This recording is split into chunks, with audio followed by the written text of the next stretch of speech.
I think, Donald Trump and his people, the way they went after Joe Biden with the auto pen and questioning who's really running the show, who's really pulling the strings inside the Biden White House. If Donald Trump he's either corrupt and lying, which he is, or he's losing it, or both.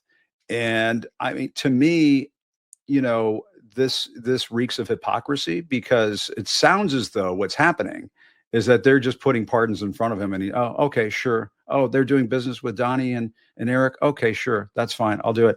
That's that's not a commander in chief who is in charge.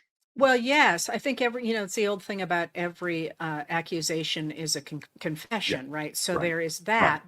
But you also wonder if they're putting the stuff out there that they are now about former President Joe Biden because they are trying to soften the blow of just how bad Trump is right now. I will point Yes. out that in that interview, in the transcript that was released of that interview, which was not itself complete, Trump Yep. mentioned Biden 42 times. I mean, the man was on a loop. It was all about how terrible Biden was, how great Trump was. And he really did not engage with questions. And what you just Yep. showed was not the same as the transcript, which itself is interesting considering the fact that Trump sued CBS for allegedly Yep. changing a transcript that Vice The President, editing. the Yep. editing of the Vice President Kamala Harris. But in fact, he stammered quite a bit when O'Donnell said, "What do how are you getting around accusations of pay to play?" And he said, "I didn't want you to ask this question," because they'd had an argument about whether, not an argument, they'd had a discussion about whether or not she could ask another question. So even what you showed was significantly cleaned up. But it's not just about pardons.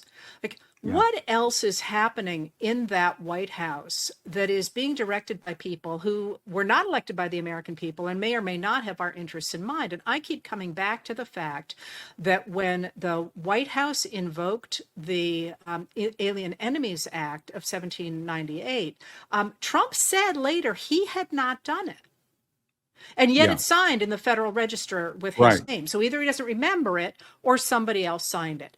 And, you think about the things that are happening and the number of times we hear the White House did this or the administration did that, or sometimes Right. even Trump did that.